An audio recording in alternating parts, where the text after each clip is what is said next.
Hello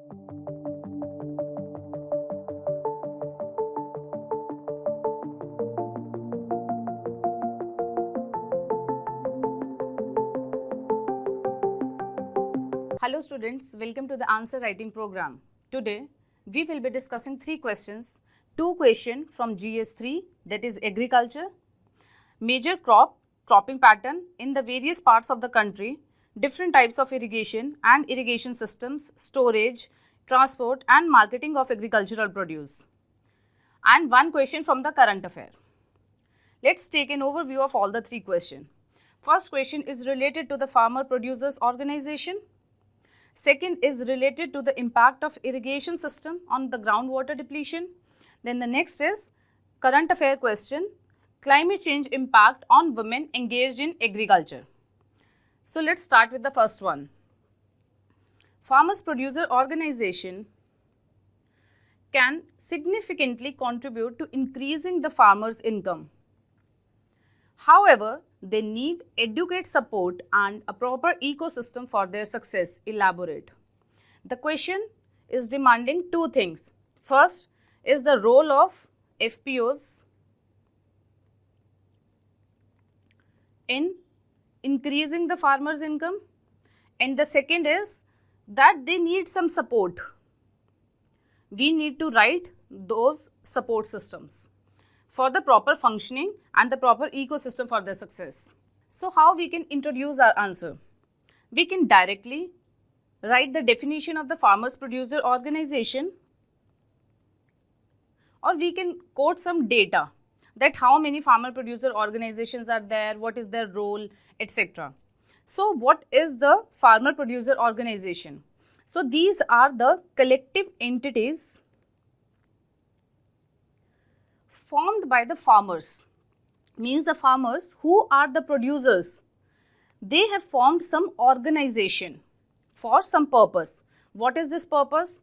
To increase the agricultural productivity, to increase their profit margins. So there is some motive, that is why they have come together in a collective manner to form this organization, to share their resources, to pool their resources and to share their knowledge. So this way you can start the introduction, and you can also quote that there are approximately 6,000 FPOs established in the last 8 to 10 years. So let's move on to the body part. The first one is asking about the significant contribution in increasing the farmer's income, the role of FPOs. Let's see the life cycle of the farmer or the farmer produce, and then we will see where this farmer producer organization can play a role. See, first, approximately 86% of the Indian farmers are marginalized and the small farmers. Then they produce their crops. So it means there are some production. Then there is the storage. Then there is the marketing of the produce.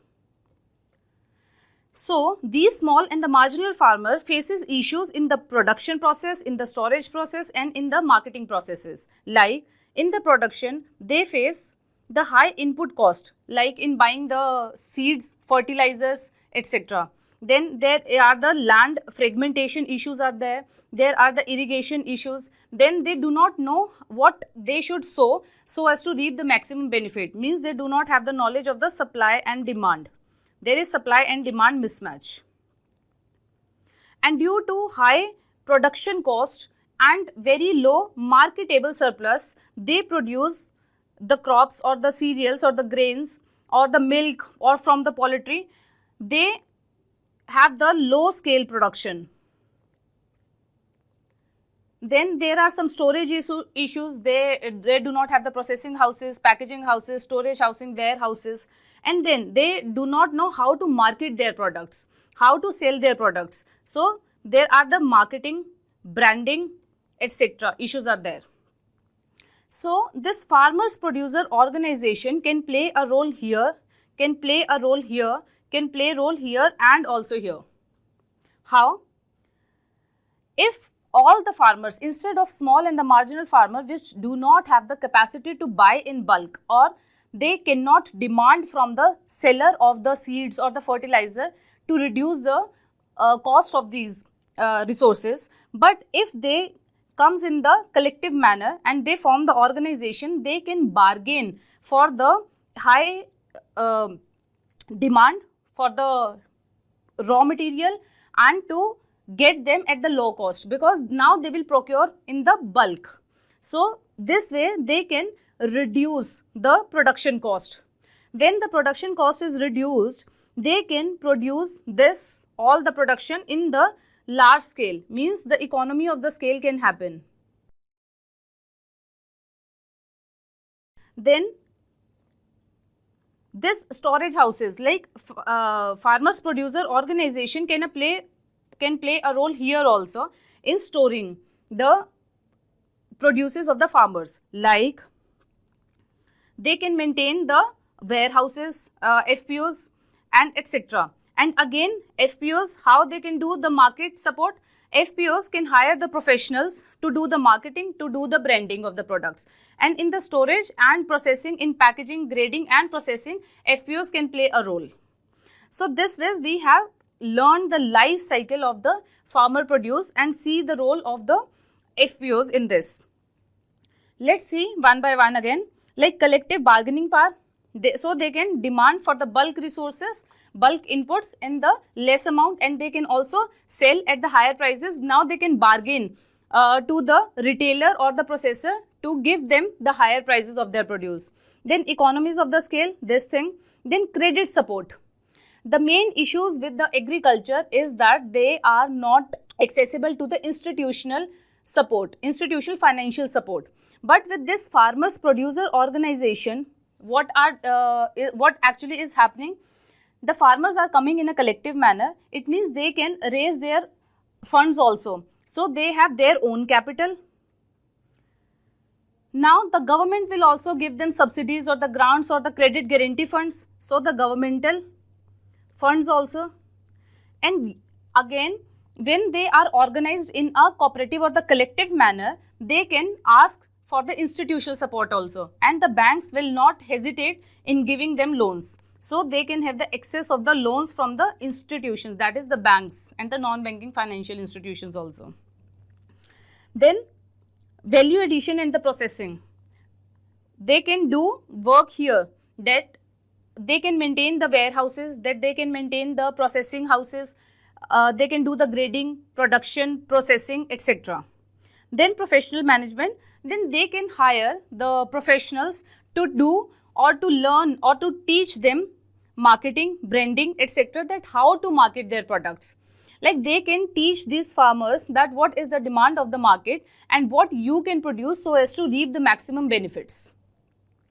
Also these professional managers can teach how to use or how to take the benefits from the modern techniques like precision farming, like what organic farming and its various components, modern irrigation techniques, etc. So these are some benefits of the farmer producer organization. Now they need some support. We need to write that what is that support. The farmers producer organization, they takes, like there is some gestation period to get them more advanced or to get them more stable. So it is approximately like 8 to 10 years. But before getting into this gestation period, or before this gestation period is over, the farmers producer organizations are dismantled or they are dysfunctional. So there should be some hand holding in the gestation period. What is that hand holding?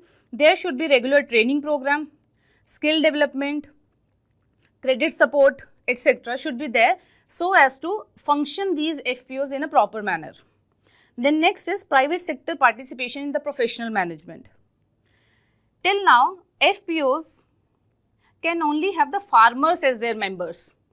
But if the private sector investments or if this farmer producer organization want the expertise or the specialization from the private partners, this law should be amended so as to take care that these private partners also can be the members of the FPOs.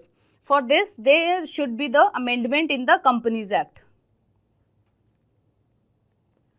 Then next is finances.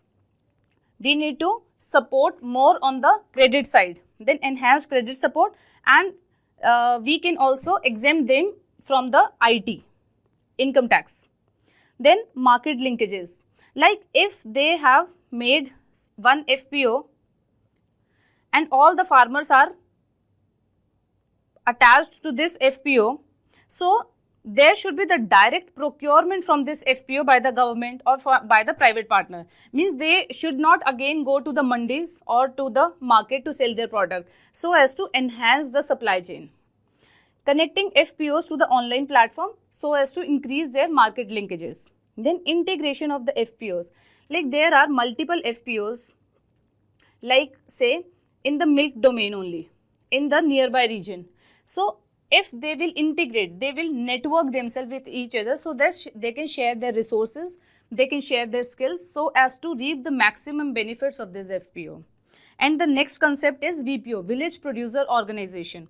We should maintain the producer organizations at the village level. Like if some specific region has some advantage geographically, climatically, that this region is very good for sowing the fiber crops. So it should be predetermined that all the areas, all the FPOs in this region produces only the fiber crops, so that they can have the maximum bargaining power, so that they can have the access to the credit facilities, so that they can produce at the economies of scale. So this way the second part is completed. Next is conclusion. Conclusion, we can write some way forward or the summary that FPOs have the potential to act as a vehicle for poverty eradication, agricultural sustainability, and also inclusive development. And Ashok Dalwai Committee, which was established for doubling the farmer income, has also suggested the formation of FPOs to double the farmer income. So this way you can end up your answer. Let's see the model answer. FPOs, the definition of the FPOs are provided. Then FPOs, how they can contribute to increasing the farmer income, various dimensions are written. Then they need some support. We have already discussed these points. Then finally, conclusion, that it is not the one-time exercise. Government should handhold these FPOs for the sustained period of time, and continuous support should be provided so as to function them properly. So this was the first question. Let's move on to the second question. Analyze the impact of irrigation system on the groundwater depletion in India.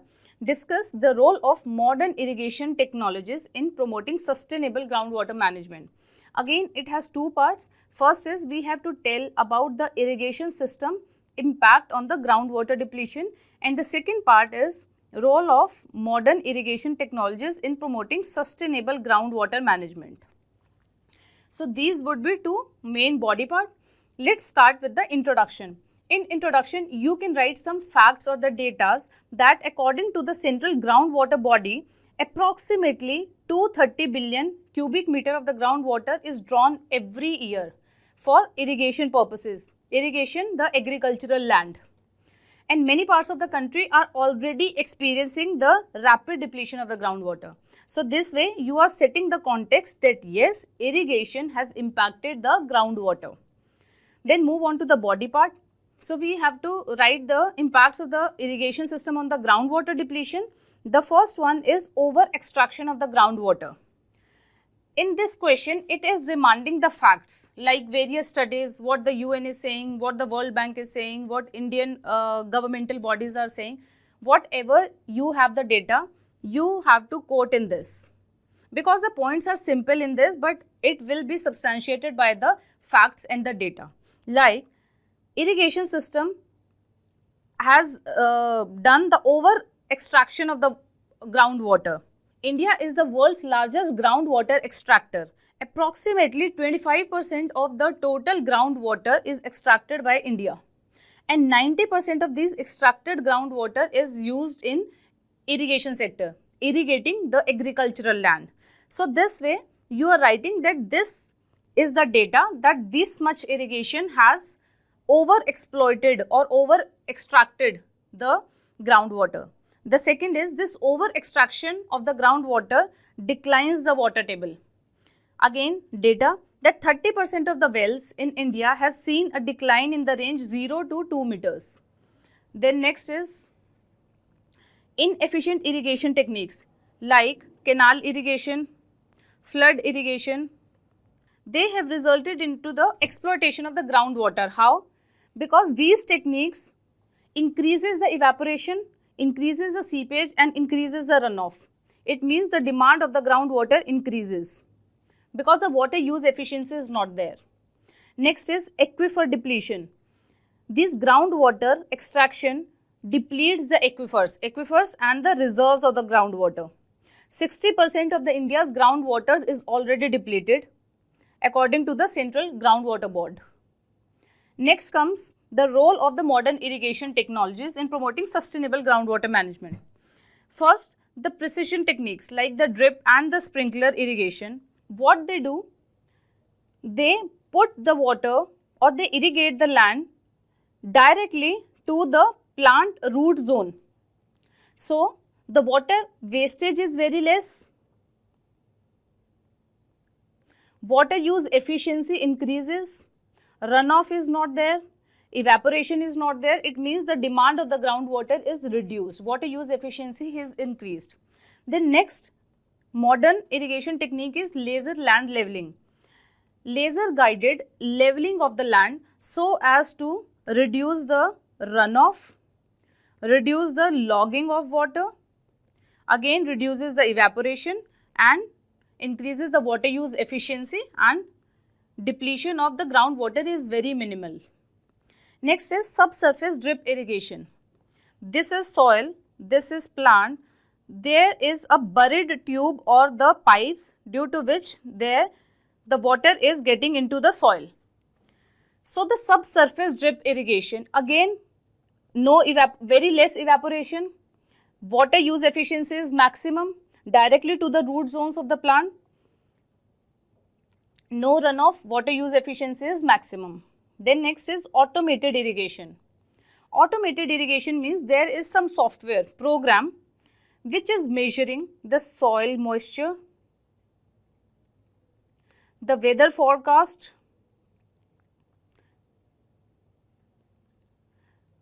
the soil properties,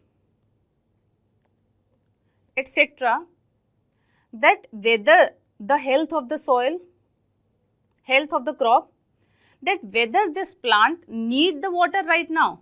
If yes, they sprinkle the water, this automated irrigation system. Otherwise, it will not waste the water. Then next is remote sensing and GIS. This is the imagery or the photographs from the geographical information system. This provides the real-time data and the farmers can take the informed decision based on this data, that whether their crops require the water, how is the soil moisture. They send the imagery to the farmers. Then next is conclusion. What we have to write in conclusion? Either we can write the best practices or there should be some forward looking conclusion, like we can take the case study of Israel, that how Israel has done the fantastic job in the water management with the help of the modern irrigation systems like precision, sprinklers, drip, modern techniques of rainwater harvesting, etc., ensuring water efficiency in the agricultural practices and mitigating the groundwater depletion. Instead or despite being that Israel is a water scarce country. Or you can write some way forward that we should promote watershed development, micro water structure for rainwater harvesting, and we should rationalize the power subsidies so that they cannot use water or they can not use water in an unregulated manner. So, this is the second question. Now, let us see the model answer. Model answer, again the findings of Central Groundwater Board, that these are some findings, then impact, then role of the modern irrigation technologies, then finally Atal Bhujal Yojana and sustainable groundwater management is the need of the hour. Let us move on to the third question. discuss the effects of climate change on women engaged in agriculture and propose the strategies to support women farmers in mitigating climate-induced challenges. So again, the question has two parts. First part is effect of climate change on women, and the second is strategies to support women. So you can start your introduction. So you can start the introduction with data and then link with the climate change impact on the women in agriculture. That globally approximately 43% of the agricultural laborers are women, and in India it is seen that 65% of the agricultural laborers are women, and climate change poses the challenges in their livelihood and well-being to the women who are involved in the agricultural practices. Then comes the body part. We need to write the effects of the climate change. The first one is it disrupts the on-farm activities because the woman has the responsibility for the crop management, because 65% of the women is engaged in agricultural jobs. So they have to do the crop management, means on-farm activities, and also they have to ensure their household food supply. So this is the double responsibilities on the women on farm activities. So if there is any disruption due to climate, like the weather pattern changes, reduction in the rainfall, extreme weather events, this disrupts the farm activities. Then that women takes the dual responsibility of impacting the crop management and the household food supply. Then next one is the economic challenges. Economic challenges means if the woman bears the twin responsibility of this and any disruptions in their food supply to the households and in the crop management, then they have to shift their priorities or they have to seek for the other livelihood opportunities, because there are the challenges posed by the climate change. Then resource constraints and the vulnerability. UN Food Agriculture Organization has said that 12.8% of the women only holds the land, means they do not have the land rights. So if they do not have the lands in their name, they cannot put as a collateral and ask for the loans or the credit from the institutions. So they again fell into the debt trap from the money lenders. So if the women would have the equal access to the productive resources as the men could have, there would be the increase in yields on their farms by 20 to 30%. There is a finding. So it means that there is a disproportionate impact in the positives also and in the negatives also. Then next comes the water scarcity. Due to climate change, water is getting scarce, and this water scarcity puts the disproportionate impact on women, because from the early times only women has the main responsibility to collect water, and if there is any disruption in the weather pattern or in the phenomena of the rainfall, that it will directly affects the women and then it will reduce the agricultural productivity also. Next comes the health risk. Increased heat stress or the weather related health issues posed on the women. And according to the IPCC 6th assessment report explicitly mentioned that pregnant women and the young children are the major ones who will face the challenges due to the heat stress or the weather related climate change posed risks. Then next comes the second part of the body, that the strategies to support the women farmer. The first would be adaptive strategy, that yes, climate change is there, so we have to adapt according to the climate change, like we have to diversify their income sources, cultivate the climate resilient crops. In this regard, government has also come up with approximately 1700 drought resistant crops varieties. Then we need to adapt to climate resilient farming technologies. Then next is capacity building, means the skill development for the women. we need to teach them that about the new technological advancements in the agricultural innovations, how to produce in the sustainable manner, and how to do the marketing so as to maximum benefit them, and also can teach about the various new or the specialized technologies like as the agri drones and how to take the benefits from those agri drones. Next is the financial inclusion and the security. Make them access to the microfinances so that they can shift to the high value livestock production. Then next is enhanced resource access. Again, the UN has some finding that if women have the equal access to the productive resources and the inputs, then there would be the increased agricultural output by 2.5 to 4%. And also it will reduce the number of the hungry people in the world by 100 to 150 million. Then next comes is the policy intervention and the social security, that we should provide some rights, land rights to the women so as to they will be empowered and they can put as a collateral in getting the loans. Next is the conclusion. We can finally write the summary that yes, first we need to recognize and address that yes, there is the differential impact of climate change on women. So we should build more sustainable and resilient agriculture system. And second is, we need to do the bottoms up approach or the stakeholder consultation. We should get to know about what these women actually require so that it will be helpful in the policy formulation for all the ground level challenges.